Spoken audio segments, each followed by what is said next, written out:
Avez-vous déjà ressenti une force à l'intérieur de vous, mais ne sachant pas comment la libérer? Il y a quelque chose en vous, quelque chose de plus fort, plus concentré, plus discipliné, mais chaque jour vous l'étouffez avec des excuses, des peurs ou des distractions. Cette vidéo n'est pas une motivation vide, c'est un appel que peu entendent et encore moins répondent. Le stoïcisme ne vous promet pas de confort, il exige une transformation. Il ne s'agit pas d'ignorer vos émotions, mais de les dominer. Il ne s'agit pas d'éviter la douleur, mais de l'utiliser comme un feu qui forge votre caractère. Dans les minutes qui suivent, vous allez recevoir 2 choix puissants qui peuvent changer la façon dont vous affrontez chaque jour, chaque défi, chaque décision. Ce ne sont pas des idées à collectionner, ce sont des armes pour agir. Chaque leçon est conçue pour vous pousser vers une version de vous-même qui existe déjà, mais qui est piégée sous vos propres limitations. Et si vous osez aller jusqu'au bout, vous découvrirez que votre plus grand ennemi n'est pas à l'extérieur. Il a toujours été en vous. Peu importe où vous en êtes maintenant, peu importe combien de fois vous êtes tombé, ce qui compte, c'est que vous pouvez commencer aujourd'hui à détruire ce qui vous retient et libérer ce qui a toujours été là, en vous. Restez avec moi et regardez chaque leçon attentivement. Appliquez au moins une de ces leçons, car le changement n'est pas une promesse, c'est une décision. 1. Affrontez votre ombre. Ce que vous refusez de voir vous affaiblit. Vous ne pouvez aspirer à la vraie force si vous fuyez ce que vous cachez dans les recoins de votre être. Vos peurs, votre colère, votre jalousie, votre fierté, tout ce que vous refusez. Cela ne disparaît pas, ça se cache et depuis l'ombre, ça vous gouverne. Le stoïque ne cherche pas à être parfait, mais à être intègre. Et l'intégrité commence lorsque vous décidez de regarder en face ce qui vous fait mal, ce que vous ne comprenez pas, ce que vous détestez en vous. Il n'y a pas d'évolution sans confrontation. Chaque partie de vous que vous ignorez devient une limite, une barrière invisible qui freine votre avancée. Le vrai danger ne vient pas de l'extérieur, il vient de ce que vous refusez de reconnaître. Accepter votre ombre n'est pas vous soumettre à elle, c'est lui enlever le pouvoir qu'elle a sur vous. C'est prendre ce qui vous dominait auparavant et en faire un outil de connaissance de soi. Le caractère ne se forge pas seulement avec des vertus, mais avec la capacité de supporter sa propre compagnie, sans peur ni auto-illusion. Seul celui qui se connaît profondément peut marcher avec assurance, car il ne vit pas dans la crainte d'être exposé. Le stoïque n'a pas besoin de masque, car il a déjà confronté son propre abîme. Quand vous choisissez de voir clairement, vous prenez la responsabilité, et dans cette responsabilité réside la liberté. Personne ne peut vous manipuler avec ce que vous avez déjà accepté de vous-même. Rien ne peut vous briser si vous avez déjà affronté le pire de vous et décidé de le transformer. 2. Acceptez l'inconfort comme une partie de la croissance. Avant de continuer, si tu n'es pas encore abonné à ma chaîne YouTube, je t'invite à le faire dès maintenant. En t'abonnant, tu seras informé de toutes mes nouvelles vidéos, ce qui te permettra de ne rien manquer de contenu précieux. Le confort est l'ennemi du progrès. Lorsque vous évitez l'inconfort, vous vous privez de l'opportunité de grandir. Les stoïciens savaient que la douleur et la difficulté ne sont pas des ennemis, mais des alliés sur le chemin de la force. Épictète disait « Ne cherche pas à ce que les événements arrivent comme tu le souhaites, mais souhaite qu'ils arrivent comme ils arrivent, et tu vivras sans problème. » Cela signifie qu'au lieu de fuir l'effort et l'adversité, vous devez les embrasser comme une partie du processus. Si vous voulez être fort, apprenez à supporter l'effort physique. Si vous voulez être sage, confrontez-vous à des idées qui défient votre pensée. Si vous voulez être émotionnellement stable, résistez à la tentation de vous plaindre et de vous victimiser chaque fois que vous êtes confronté à une difficulté. 3. Cessez de justifier votre médiocrité. Les excuses sont le refuge des faibles. Chaque fois que vous vous dites que vous n'avez pas de temps, que vous n'êtes pas né avec du talent ou que c'est trop difficile, vous renforcez la prison de votre propre médiocrité. Les stoïciens enseignaient que la seule manière de s'améliorer est d'assumer une responsabilité totale sur notre vie. Vous ne pouvez pas changer ce que vous ne reconnaissez pas. Soyez honnête avec vous-même. Combien de fois avez-vous retardé un changement important? Vous vous êtes convaincu que demain serait le jour où vous commencerez, mais la vérité, c'est que demain est une illusion et vous n'avez que le présent pour agir. 4. Transformez la discipline en un mode de vie. La discipline n'est pas une action isolée, c'est un engagement constant. Si vous n'êtes discipliné que lorsque vous vous sentez motivé, alors vous n'êtes pas discipliné. Vous êtes émotionnellement réactif et l'émotion est volatile, instable, trompeuse. La motivation est une étincelle, mais la discipline est le feu qui brûle sans s'éteindre. Les stoïciens comprenaient que la véritable liberté ne se trouve pas dans l'indulgence, mais dans l'autocontrôle. Sénèque disait « Ce n'est pas que nous manquons de temps, c'est que nous le gaspillons ». La clé, c'est la discipline qui commence lorsque vous arrêtez de justifier vos distractions et prenez le contrôle de chaque instant. 5. Embrassez la solitude et apprenez à être avec vous-même. La plupart des gens craignent la solitude, car ils ont l'habitude de fuir leur propre compagnie. Ils s'entourent de bruit, de distractions et de compagnie superficielle, non pas parce qu'ils aiment ça, mais parce qu'ils ont peur de se retrouver seuls avec leurs pensées.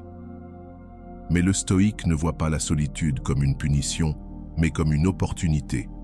Marc Aurèle disait « Nulle part un homme ne peut trouver un refuge plus tranquille et plus imperturbable que dans son propre âme. » Apprendre à être seul est l'un des plus grands signes de force. Quand vous êtes capable de profiter de votre propre compagnie, cela signifie que vous avez cultivé une mentalité forte et un objectif interne qui ne dépend pas des autres. La sagesse. Ne cherche pas à remplir chaque instant de bruit. Apprends à écouter ta propre voix. Fais de la solitude un allié, pas un ennemi. Si tu peux être seul et te sentir plein, alors tu ne seras jamais véritablement seul. Et quand tu te relis au monde, tu le feras depuis la force, non depuis le besoin. Réduis le bruit mental et concentre-toi sur l'essentiel. Ta pensée est un champ de bataille. Chaque jour, des milliers de pensées se battent pour ton attention. Préoccupations inutiles, doutes, opinions étrangères, distractions constantes. Si tu n'apprends pas à réduire ce bruit mental, tu vivras prisonnier dans un tourbillon de chaos, incapable de te concentrer sur ce qui est vraiment important. Les stoïciens savaient que la clarté mentale est un pouvoir. Épictète disait « Ce n'est pas ce qui t'arrive qui te fait du mal, mais la manière dont tu l'interprètes. » La plupart souffrent, non pas à cause des événements eux-mêmes, mais à cause du maelstrom de pensées désordonnées qui les entourent. Ils s'inquiètent pour ce qu'ils ne peuvent contrôler, se laissent emporter par le drame. Mais un stoïcien ne permet pas à son esprit d'être son ennemi. Réduire le bruit mental ne signifie pas éteindre le monde extérieur, mais entraîner ton esprit à filtrer ce qui est irrelevant. Pose-toi ces questions constamment. Est-ce important ou juste une distraction? Est-ce sous mon contrôle? Cela me rapproche-t-il de mon but ou m'en éloigne-t-il? En appliquant ce filtre, tu élimines le superflu et te concentres uniquement sur l'essentiel. Pratique la présence absolue. Cesse de sauter d'une inquiétude à l'autre. Lorsque tu travailles, travaille. Lorsque tu te reposes, repose-toi. Lorsque tu parles à quelqu'un, écoute-le véritablement. Ne vis pas prisonnier du passé, ni angoissé par le futur. Reste là où tu as réellement le pouvoir, dans le présent. Le bruit mental est une prison que tu construis toi-même, mais la bonne nouvelle, c'est que tu possèdes aussi la clé. Chaque fois que tu choisis de te concentrer sur l'essentiel et d'écarter ce qui est inutile, tu te rapproches de ton vrai potentiel. La paix mentale ne se trouve pas, elle se construit, et seuls ceux qui maîtrisent leur esprit peuvent conquérir leur vie. Contrôle ce que tu consommes. Corps et esprit, tu es le résultat de ce que tu consommes, non seulement dans ton corps, mais aussi dans ton esprit. La nourriture que tu ingères construit ou détruit ton énergie. Les informations que tu absorbes fortifient ou affaiblissent ta pensée. La discipline ne s'applique pas seulement à l'action, mais aussi à la sélection. Les stoïciens comprenaient que l'autocontrôle était la clé d'une vie vertueuse.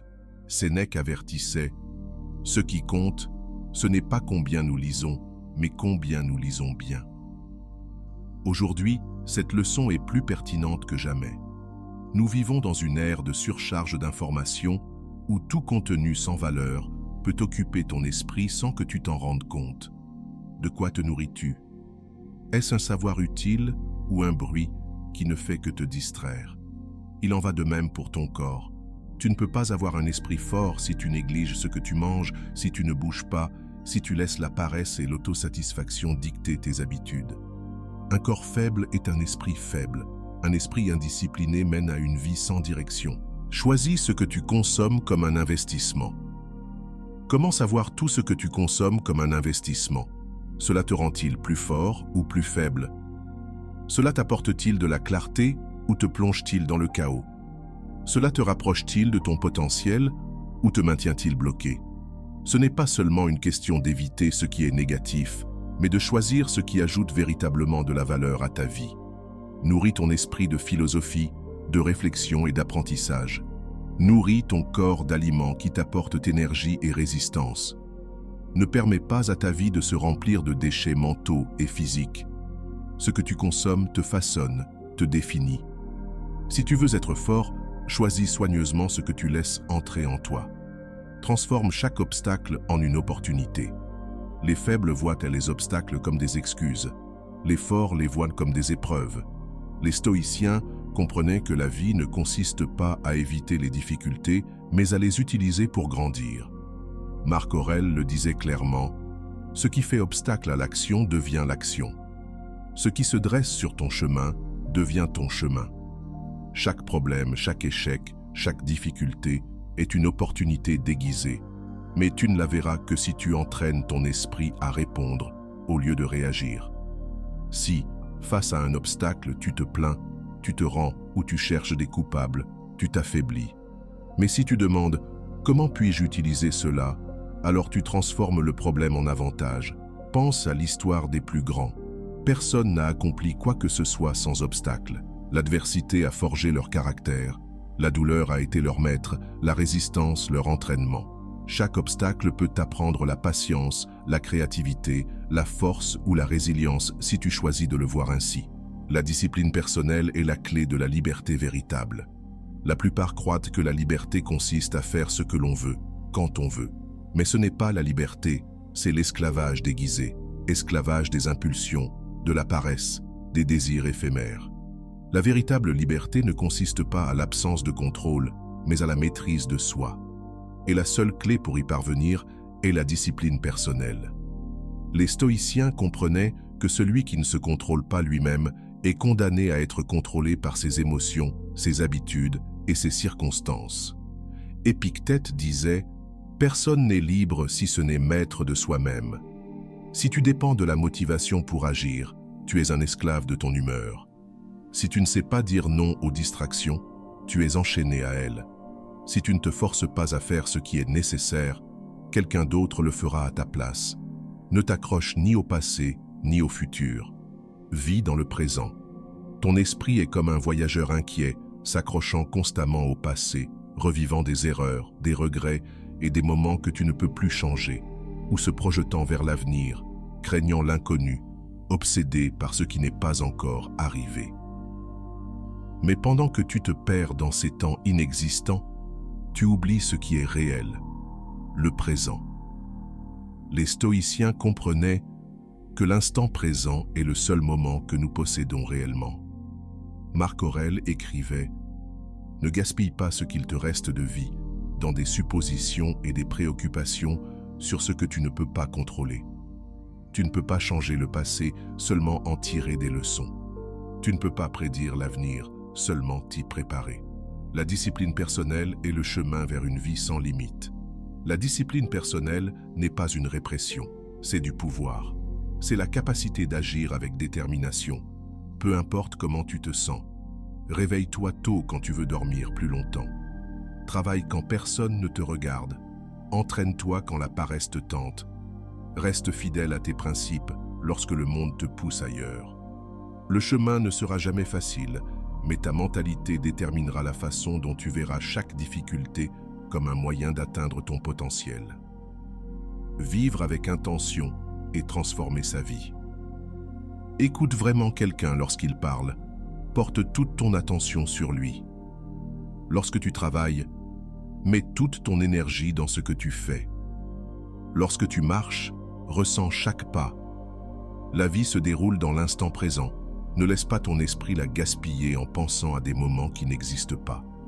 Trouve un but dans chaque action que tu entreprends. Dans la vie moderne, il est facile de tomber dans le piège de faire des choses sans sens, de se laisser entraîner par la routine, sans jamais se demander pourquoi on fait ce qu'on fait. Les gens se plongent dans leur quotidien sans but, simplement parce que c'est ce qu'on attend d'eux ou parce que c'est la voie la plus facile. Mais le stoïcisme nous enseigne quelque chose de fondamental. Chaque action doit avoir un but clair et significatif. Tu ne peux pas atteindre ton plein potentiel sans un objectif derrière chaque mouvement. Sénèque disait « Ce n'est pas que nous manquons de temps, mais que nous en perdons beaucoup ». Si tu ne trouves pas de but dans ce que tu fais, tu gaspilles ta vie. Pourquoi te lèves-tu chaque matin?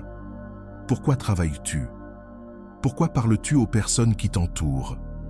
Si la réponse à ces questions ne te rapproche pas de tes valeurs, de ta croissance ou de ta mission, alors tu laisses le temps t'échapper sans profiter de sa véritable puissance. La clé est d'aligner chaque action avec tes principes. Si tu travailles, fais-le avec l'intention de créer de la valeur, pas seulement pour gagner de l'argent. Si tu apprends, fais-le pour t'améliorer, pas pour accumuler des connaissances vides. Même dans tes relations, cherche un but de croissance mutuelle, de respect et de compréhension, pas juste de satisfaction superficielle. La véritable liberté vient lorsque tu choisis un but et que tu vis en accord avec lui dans chaque action. La vie n'est pas une succession de tâches sans signification. Si tu trouves le but dans chaque moment, même dans les plus petits, chaque action devient un moyen de construire ta meilleure version. Vise avec intention et tu verras comment tout ce que tu fais devient un pas de plus vers ton véritable potentiel. Sois implacable avec toi-même, mais compatissant envers le monde. Le stoïcisme ne consiste pas à ériger des murs face au monde, mais à construire des fondations à l'intérieur de soi. La véritable force naît de l'équilibre entre l'exigence personnelle et la compréhension des autres. Exige de toi plus que ce que le monde attendra jamais de toi. Ne cherche pas de raccourcis, n'accepte pas d'excuses. Ton chemin t'appartient et toi seul peux le parcourir avec la fermeté nécessaire pour te transformer. L'autocomplaisance endort, tandis que le rigueur réveille. Il n'y a pas de vertu sans effort, ni de liberté sans discipline. Mais souviens-toi, la rigueur qui te forge n'est pas le fouet que tu dois utiliser pour juger les autres. Tout le monde n'a pas choisi de se réveiller. Tout le monde n'est pas prêt à soutenir la vérité que tu choisis de regarder en face. La compassion n'est pas une faiblesse, c'est une sagesse. C'est comprendre que chaque âme porte un fardeau invisible et qu'il n'est pas de ton devoir de changer les autres, mais d'être un exemple de ce qui est possible lorsque l'on se prend au sérieux. Être implacable avec soi-même signifie ne pas tolérer ses propres mensonges, ne pas justifier ses chutes, ne pas négocier avec ce que l'on sait devoir faire. Cela signifie être le gardien de ses principes, même lorsque personne ne te regarde. Mais cela signifie aussi ne pas projeter cette barre sur le monde, car celui qui doit écraser les autres pour se sentir fort est en réalité en train de fuir sa propre fragilité.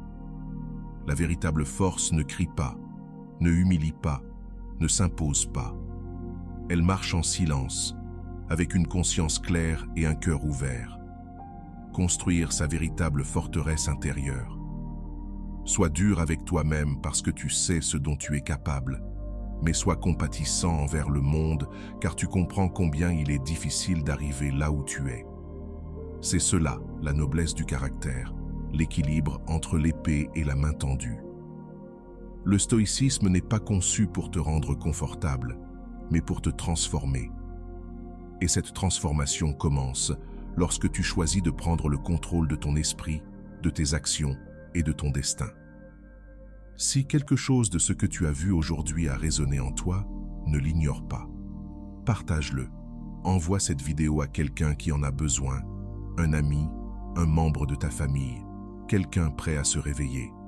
Mets un like si tu veux voir plus de contenu comme celui-ci et abonne-toi pour ne pas manquer la prochaine vidéo où nous approfondirons encore comment forger son caractère dans un monde qui récompense la faiblesse.